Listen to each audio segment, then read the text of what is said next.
first get a brush, you want to make sure, you'll see here on the handle that you see what size it is, what type it is, and we wet the brush and make sure that we get all the sizing out of the bristles. The sizing is like a glue that holds the brush's shape. So we want to make sure we get all of that out with some clean water, blot the brush out, and we're going to do that for every size that's in here gently. We never want to hit the tip of a brush too hard on the bottom of our brush container. So we gently work the sizing out of the brush and just clean it off on the edge of your container. And we do that with all of our brushes. And then what I've done here, because we're going to paint some watercolor flowers, is I have gotten out a palette of paint. It's an old palette. So let me just show you what this looks like. It looks messy, but it's part of the creative process to have a messy palette, in my opinion. You'll see here a color list in the video, but I use the standard 6-color palette. It's called a split primary. Really, it's just 2 yellows, 2 reds, and 2 blues because I have a warm and cool of each, which makes it really easy to mix gorgeous, vibrant colors. And here you've got a few extra colors, what I call convenience colors, which is my sap green, some Payne's gray, some extra colors that I really, really love to work with. These are dry.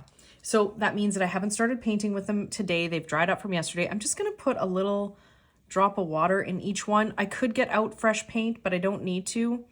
And let that kind of reactivate it while I'm talking here and while we're practicing a few strokes. And I've gotten these a bit messy. That's okay. We can always get out a little fresh bit of one color or another to get working. So what we're going to start with is our basic strokes.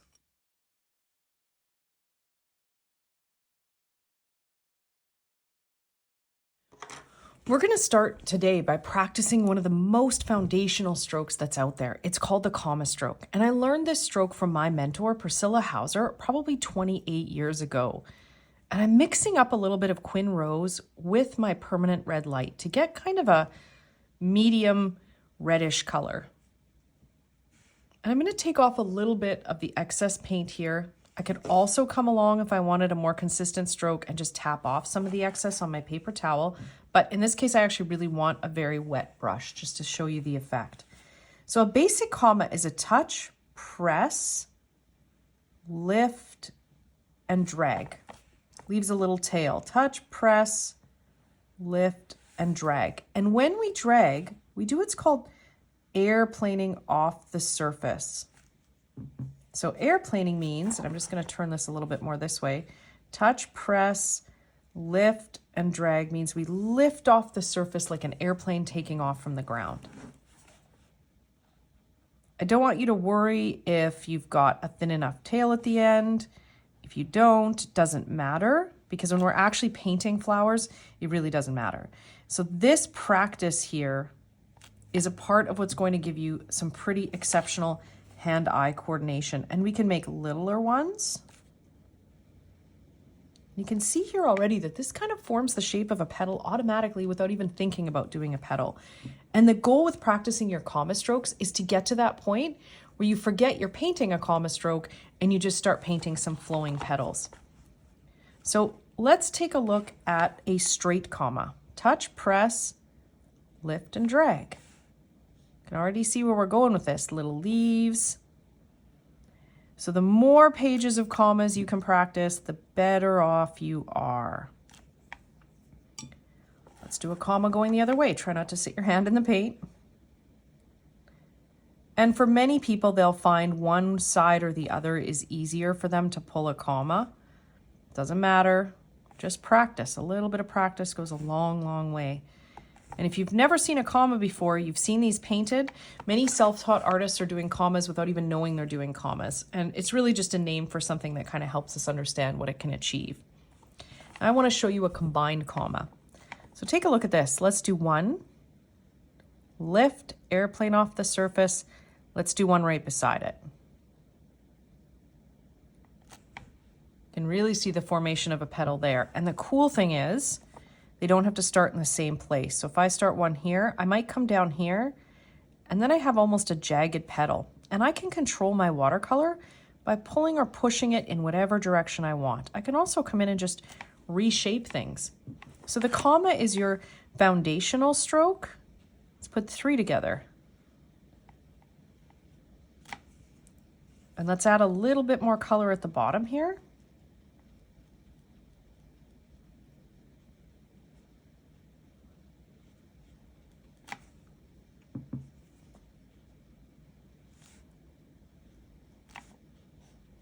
Now you can really see that we're forming petals and forming shapes with multiple commas in the same area there. Let's try one in the middle. I'm going to make a 3-stroke comma here. I'm going to come around the side.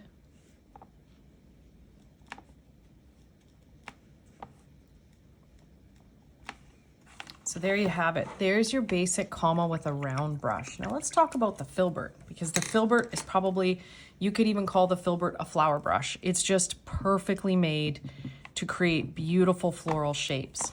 So let's do a comma with a filbert. Touch, press, and I'm just going to turn the brush on its edge.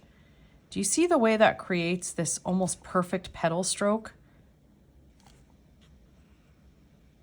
Beautiful, and a really nice round head. So sometimes with the round brushes, depending on how much pressure you use at the start, you'll get a slightly more pointed head than you will with the filbert. So this is a filbert comma, and now when you do it straight up and down, you're going to really turn it. Swivel or pivot.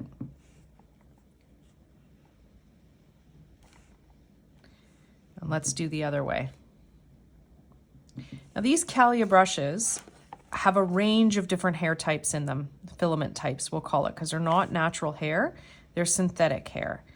And what that means is this filbert, for example, is made to have tiny little etched pockets in every single strand with a really, really fine tip on every single filament that's in it.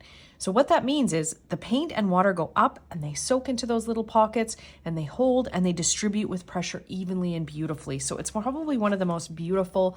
It's almost like a synthetic sable or a synthetic Kolinsky, just a gorgeous, gorgeous combination of filaments in the rounds and the filberts for sure, and in all of our brushes. And they're all made, not all of them, but many of the shapes and sizes are made differently from each other, because as an artist, it was important for me to make sure that each brush worked for its intended purpose.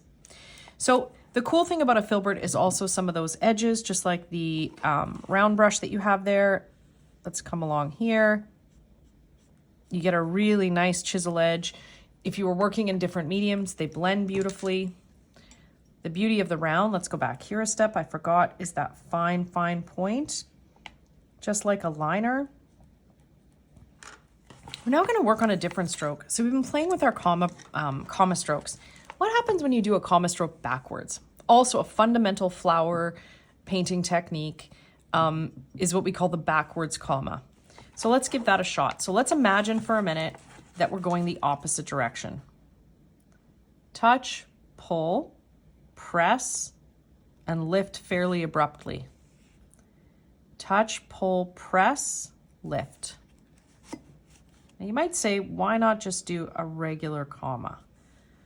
Part of that is if you notice the difference in shape, quite often these end a little bit differently with a little bit more variation and variety on the bottom of the stroke. So it just depends on what feels most comfortable and what effect you're looking for. So for example, let's put this together in 2x2 here. Touch, press, lift. Don't have enough paint in my brush. Let's come right beside it. Touch, press, lift. Now what we get is this really beautiful, imperfectly shaped end to our petal that just kind of happened naturally. And again, you can control your watercolor, so we can really play with how that watercolor progresses through. So let's do this.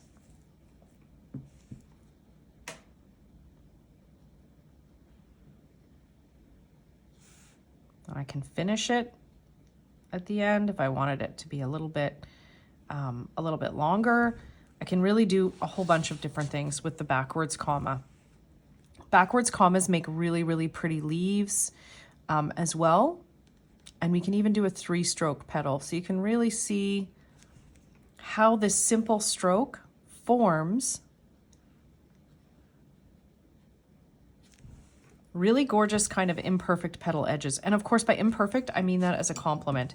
Imperfect means how nature intended, in the sense that nothing is ever a perfect shape. And you don't have to meet everything. We can just come in here. We can come in here. And what you get is a really, really pretty finished edge. And some people paint backwards commas. Let's just look at it this way. I'm going to come the other direction, which I find easier for me.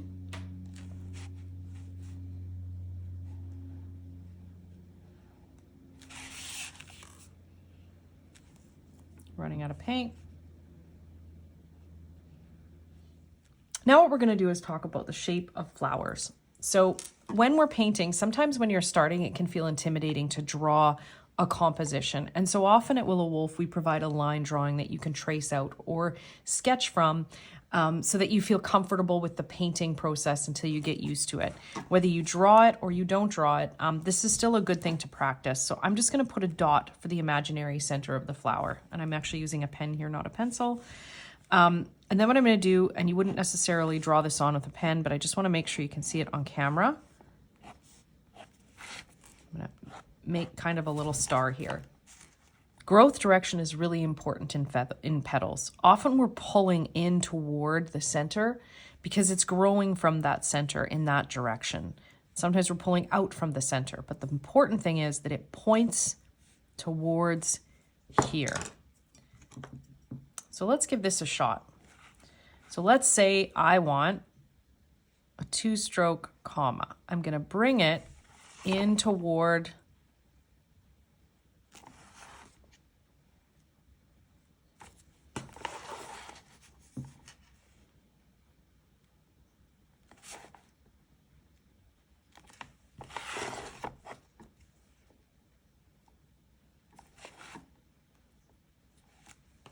that center petal. There you go, you've painted a flower. So just by pointing something towards a center point, you get the idea and the suggestion of a blossom. So let's just make a center point right here with a dot of paint. So we don't have to draw anything out, we don't have to use pen. And then what I'm gonna do is I'm just gonna flow everything towards that center point.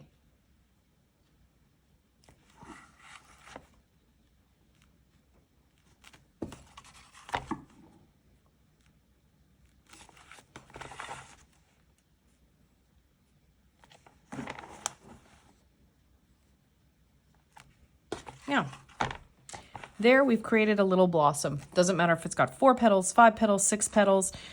You've really just kind of created some shape. And then what I'm going to do is take just a little bit of darker color, maybe some blue, maybe some Payne's gray, mix it in with my Quin. And let that kind of work itself out into the area around it. There's a little imaginary center. So those are just a few basics, but let's play with the filbert for a minute here. Let's look at something interesting. With this shape of the filbert, or what is often called a petal shape, or the rounded edge to a filbert, we really get, and I'm going to put, sorry, a little pointed dot here at the bottom, we really get the suggestion of shape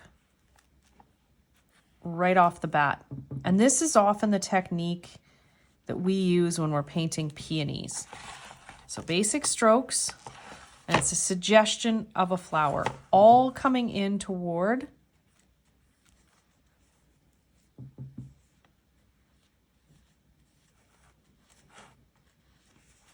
that center area. So you can see with this beautiful petal-shaped brush, which is called a filbert, that we get a really, really kind of gorgeous finish. We can tap in some additional colors to warm it up a bit because we got a lot of cool red in there. Kind of play around with that color there. I always recommend that you take a couple pages and play with some comma strokes, play with some backward commas, see what feels comfortable for you as you find your style. Some do all their flowers with a backwards comma, some do them all with a frontwards comma. Some like a filbert, some like a round. And then what we're gonna do is we're gonna paint a couple little flower cards here just to get you comfortable creating a couple of flowers together.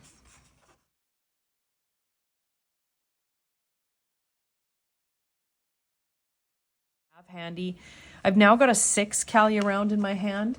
And what I'm going to do here is I'm going to play around a little bit with these comma strokes.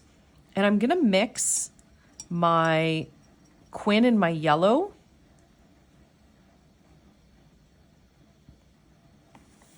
And I'm gonna imagine in a flower here, we have a center point in the middle. So all my strokes are gonna move towards that center point.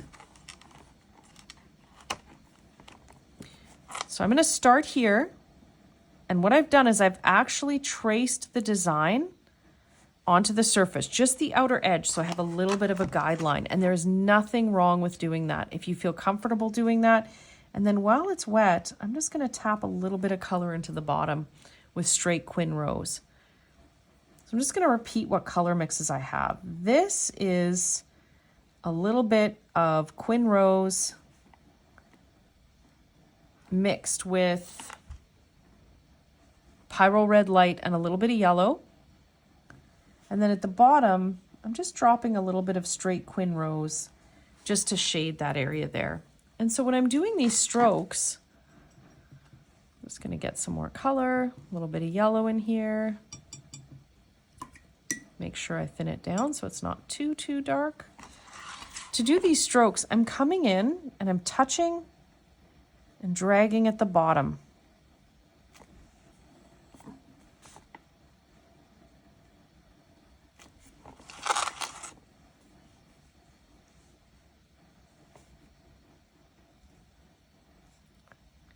So you can see here how if you've practiced these commas, what you're going to get, and I'm just going to kind of finish that with a little bit of looseness, and then I want to just tap a little bit of darker color. I lost a bit of, I had almost a violet tone coming there. So I think that's a little bit of ultramarine blue kind of tapped into some of those middle areas. So what you can see here is if once I've practiced these comma strokes, it just becomes easier to kind of let them bloom onto the surface really, really nicely. So I've got another flower here. I'm just gonna put a dot here in the middle.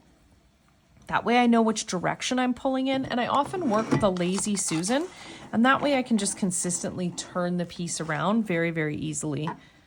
So I'm not gonna change the idea too much here.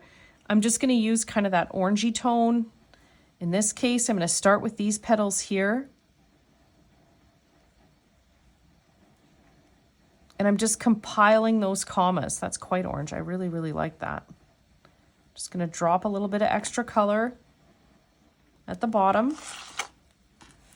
And so the beauty of painting and flowers and watercolor is that it is not intended to be exactly the same every time. Just dropping a bit more color down there. I like the fact these two flowers are different. So I'm gonna keep working around this way. Again, I have a little bit of a line drawing on the end to help, which could really just be 2 circles to give you an idea of direction if you wanted to kind of draw them on. But you can always visit my website if you're looking for tutorials and line drawings to follow along. We have lots there, and we have lots of classes there as well.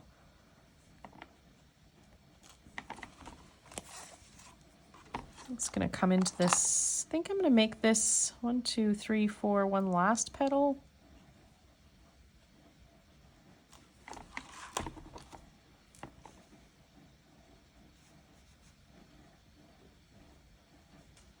I'll fill that in a little bit more. Okay, really kind of 2 simple blossoms. We kept it not overly complicated. If I wanted to come in, I can come in and kind of add some little tips at the end. Just to kind of mess that up a little bit.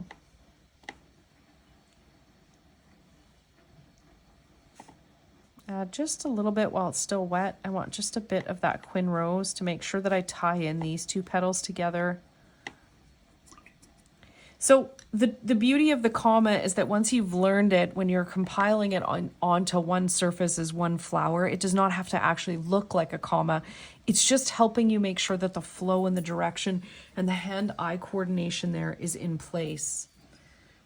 So let's get a little bit of Quin rose. Oh, I think my puppy is calling me.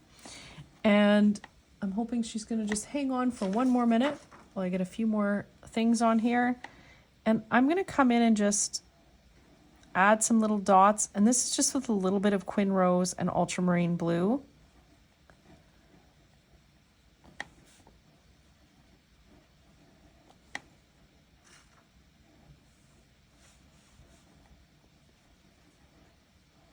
It's okay if they meld in. Actually kind of like it that way. Okay. And of course, I want a little bit of green on here. So I'm going to take a little bit of sap green. Maybe throw some ultramarine in it.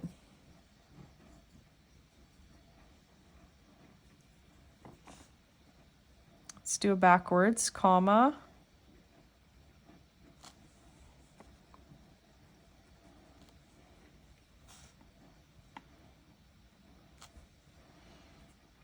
And let's make sure that we've got, so with these little green ones, just little kind of unfinished comma strokes.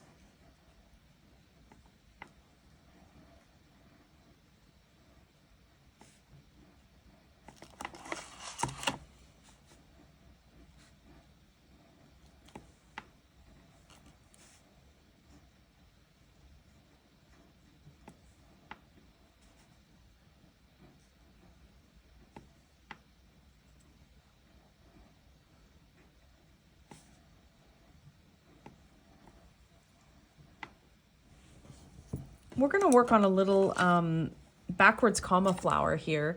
So with the backwards comma, one of the key things with it is that it's not going to give you a perfectly finished end, and that's okay. So what we're going to do is we're going to take a little bit of pyrrole red, or permanent red light, I confuse the two all the time, mixed with some yellow light and some Quin Rose. And you could use absolutely any color to do this. And so let's just look at how this works. Touch, press, lift and drag, touch, press, lift and drag, and let's do a little third one here. And sometimes what we'll do is we'll finish the top, and sometimes we won't. And if we need to, we can add a little bit more down there. So touch, press, lift and drag, thinner, kind of more abruptly stopping at the top.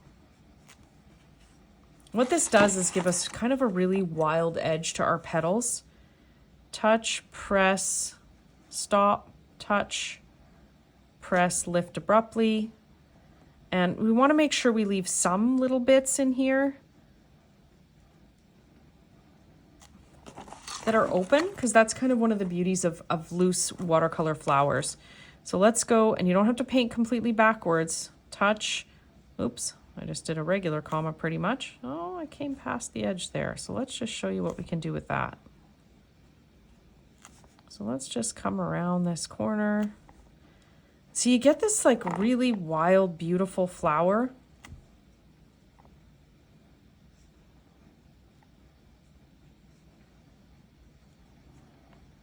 This very imperfect outer edge. Love the backwards comma for that reason. And then while it's still wet, we wanted to drop, that was a lot of color, but if we wanted to drop a little bit of a different color in here, maybe it's in the drier area, maybe it's in the wetter area, just to give us some of that contrast.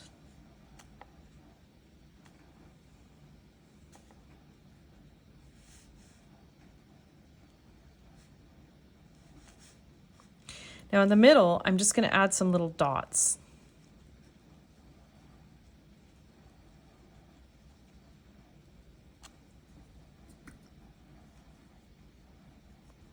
And to paint our little leaves on the outside edge, what we're going to do is some regular commas. It's a little bit more control. So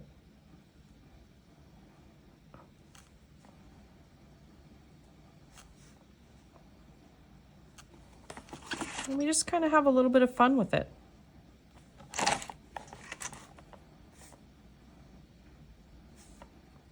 So commas are your, again, your foundational stroke for building hand-eye coordination.